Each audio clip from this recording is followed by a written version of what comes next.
ನಮಸ್ತೆ, ನನ್ನ ಚಾನಲ್ಗೆ ಸ್ವಾಗತ. ಹೇಗಿದ್ದೀರಿ ಎಲ್ಲರೂ? ಕ್ಷೇಮ ಅಂತ ಭಾವಿಸ್ತೀನಿ. ಇವತ್ತಿನ ಪ್ಲ್ಯಾನ್ ಬಂದು ನಮ್ಮ ತೋಟಕ್ಕೆ ತೆಂಗಿನ ಸಸಿ ನೆಡೋಣ ಅಂತ. ನನ್ನ ಮಗಳಂತೂ ಆ ಪೌಡರೆಲ್ಲ ಇದು ಮಾಡ್ತಾ ಇದ್ದಾಳೆ. ನನಗಂತೂ ಎರಡೆರಡು ಸತಿ ಕೆಲಸ ಕೊಡ್ತಾಳೆ, ಮನೆ ಕ್ಲೀನ್ ಮಾಡೋದು, ಅವಳನ್ನ ರೆಡಿ ಮಾಡೋದಂತೂ.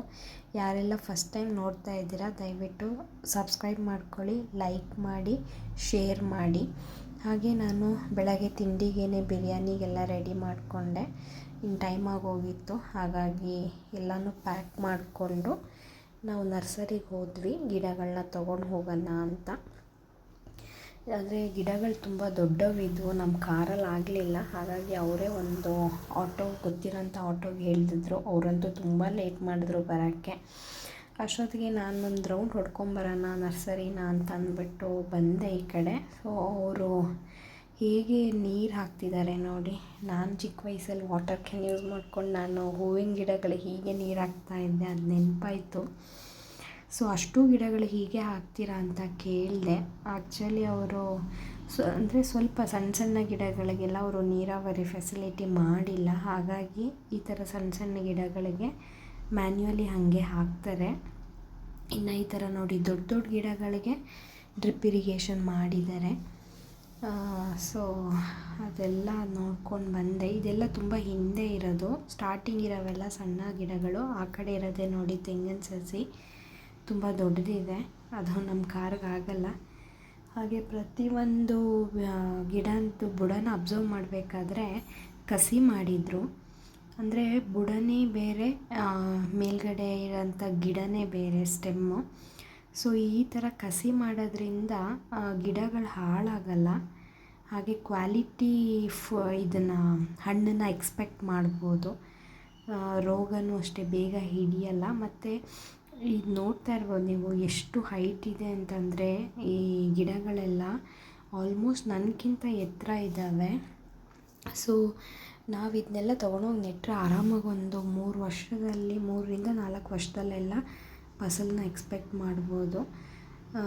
ಹಾಗೆ ನಿಮ್ಗೆ ಗೊತ್ತಿರ್ಬೋದು, ಶ್ರೀನಿವಾಸಪುರ ಮಾವಿನ ಹಣ್ಣಕ್ಕೆ ವರ್ಲ್ಡ್ ಫೇಮಸ್ಸು.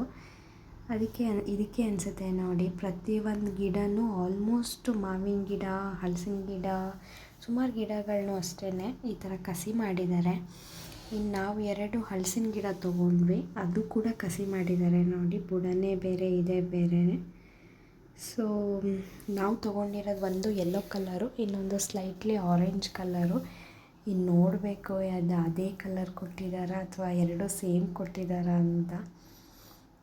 ಇನ್ನು ಅಷ್ಟೊತ್ತಿಗೆ ಆಟೋ ಬಂತು, ನೋಡ್ಬೋದು. ಆಟೋಗೆಲ್ಲ ಲೋಡ್ ಮಾಡ್ತಿದ್ದಾರೆ. ಒಂದು ಗಿಡನ ಒಬ್ರಿಗೆ ಎತ್ತೋದೇ ಕಷ್ಟ. ಸೊ ಫೈನಲಿ ಹಾಗೆ ಆದಷ್ಟು ಹೆಲ್ದಿ ಗಿಡಗಳನ್ನೇ ಸೆಲೆಕ್ಟ್ ಮಾಡಿಕೊಂಡ್ರು ನಮ್ಮ ಮನೆಯವರು. ಸೊ ಲೋಡ್ ಮಾಡಿಕೊಂಡು ಇನ್ನು ನೆಕ್ಸ್ಟು ನಮ್ಮ ಪಯಣ ತೋಟದ ಕಡೆಗೆ. ಇನ್ನು ತೋಟದಲ್ಲಿ ಆಟೋ ಬರೋ ಅಷ್ಟೊತ್ತಿಗೆ ಒಂದು ರೌಂಡ್ ಹೊಡ್ಕೊಂಡ್ಬಂದ್ವಿ. ಅಲ್ಲಿ ಕೃಷಿ ಹೊಂಡ ತೆಗಿತಾ ಇದ್ದರು. ಸೊ ಅಲ್ಲಿರೋಂಥ ಮಣ್ಣನ್ನು ಅಲ್ಲೇ ಸುತ್ತ ಹಾಕಿದ್ದಾರೆ, ಸ್ವಲ್ಪ ಮಣ್ಣನ್ನು. ಇನ್ನು ಸ್ವಲ್ಪ ಮಣ್ಣನ್ನು ಬೇರೆ ಕಡೆ ಹಾಕಿದ್ದಾರೆ, ನಾನು ತೋರಿಸ್ತೀನಿ ನಿಮಗೆ ಲಾಸ್ಟ್ಗೆ.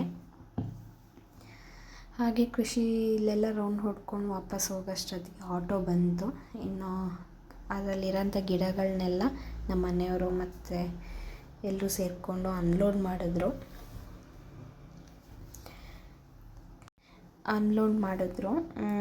ನಾವು ತೊಗೊಂಡಿರೋಂಥ ಗಿಡ ಬಂದು ಟಿಪ್ಟೂರ್ದು ತೆಂಗಿನ ಸಸಿ. ಆ್ಯಕ್ಚುಲಿ ಟಿಪ್ಟೂರ್ ತೆಂಗಿನ ಸಸಿ ಕಾಯೆಲ್ಲ ತುಂಬ ದಪ್ಪಕ್ಕಿರುತ್ತಂತೆ, ಚೆನ್ನಾಗಿರುತ್ತಂತೆ. ನನಗಷ್ಟು ಐಡಿಯಾ ಇಲ್ಲ, ನಮ್ಮ ಮನೆಯವ್ರಿಗೆ ಗೊತ್ತಿರೋದ್ರಿಂದ ಅವರೇ ಸೆಲೆಕ್ಟ್ ಮಾಡಿರೋದು ಟಿಪ್ಟೂರ್ದು ತೆಂಗಿನ ಸಸಿಗಳನ್ನ. ಇನ್ನು ನಾವು ಈ ತೆಂಗಿನ ಸಸಿಗಳನ್ನ ಬೇಲಿದು ಸೈಡ್ ನೆಡಬೇಕು ಅಂತ ಅಂದ್ಕೊಂಡಿದ್ವಿ, ಫೆನ್ಸಿಂಗ್ ಎಡ್ಜಲ್ಲಿ. ಸೊ ಇನ್ನು ಒಬ್ಬರೇ ಇದನ್ನ ಎತ್ಕೊಂಡು ತೋಟದ ಮಧ್ಯೆ ನಡ್ಕೊಂಡು ತೊಗೊಂಡೋಗೋದು ತುಂಬ ಕಷ್ಟನೇ ಇದೆ. ಹಾಗಾಗಿ ಈ ಗಿಡಗಳನ್ನೆಲ್ಲ ಟ್ರ್ಯಾಕ್ಟರ್ ಮುಖಾಂತರ ಅಲ್ಲಿಗೆ ಸಾಗಿಸಿದ್ರು. ಹಿಂದಿನ ದಿನವೇ ಆ್ಯಕ್ಚುಲಿ ಮಣ್ಣು ತುಂಬ ಗಟ್ಟಿ ಇದ್ದಿದ್ದರಿಂದ JCBನಲ್ಲೇ ಎಲ್ಲೆಲ್ಲಿ ನೆಡಬೇಕು ಅಲ್ಲಲ್ಲಿ ಜಾಗಕ್ಕೆ ಗುಂಡಿ ಮಾಡಿದರು. ನೋಡಿ ಹೇಗೆ ತೊಗೊಂಡು ಹೋಗ್ತಿದ್ದಾರೆ ಅಂತ. ಅದು ಏರಿ ಎಲ್ಲ ಇರೋದ್ರಿಂದ ಫ್ಲ್ಯಾಟ್ ಇಲ್ಲ. ಸೊ ಆದ್ರೂ ಹಿಂಗೆ ಬ್ಯಾಲೆನ್ಸ್ ಮಾಡಿ ತೊಗೊಂಡು ಹೋಗಿದ್ರು. ಇನ್ನು ಇದನ್ನೆಲ್ಲ ಇದು ಮಾಡೋಷ್ಟೊತ್ತಿಗೆ ನಮ್ಮ ಮನೆಯವರು ನಾವೆಲ್ಲ ಊಟ ಮಾಡಿಕೊಂಡ್ವಿ.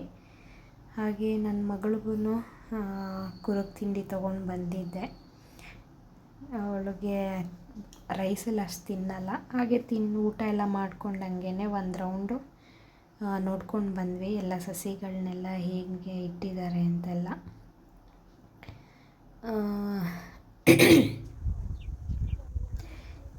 ಇಲ್ಲಿ ನೋಡ್ತಾ ಇರ್ಬೋದು ನೀವು, ಕೃಷಿ ಹೊಂಡದ ಕೆಲಸ ಎಲ್ಲ ಆಗಿದೆ. ಸೊ ನೀಟಾಗಿ ಎಲ್ಲನೂ ಲೆವೆಲ್ ಮಾಡಿದ್ದಾರೆ.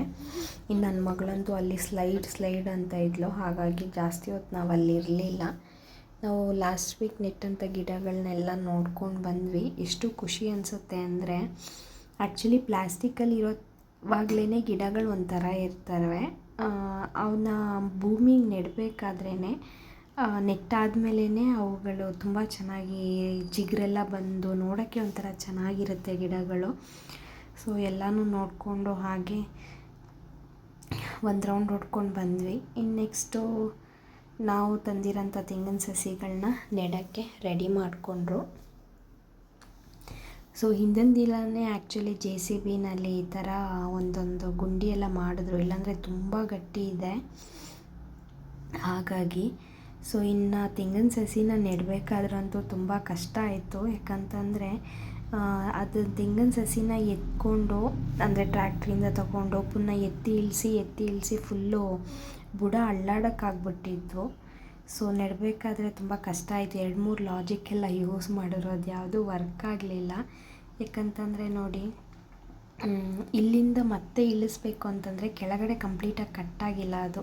ಸೊ ಅದನ್ನ ಎಳಿಬೇಕಾದ್ರೆ ಅಲ್ಲಿ ಮೇಲ್ಗಡೆ ಇರೋಂಥ ಮಣ್ಣೆಲ್ಲ ಅಳ್ಳಾಡೋಗ್ತಾಯಿತ್ತು, ಅದು ಬೇರಿಗೆ ಲೂಸ್ ಆಗ್ತಿತ್ತು. ಇನ್ನು ನನ್ನ ಮಗಳಿಗಂತೂ ಫುಲ್ ಬೋರ್ ಆಗ್ತಿತ್ತು.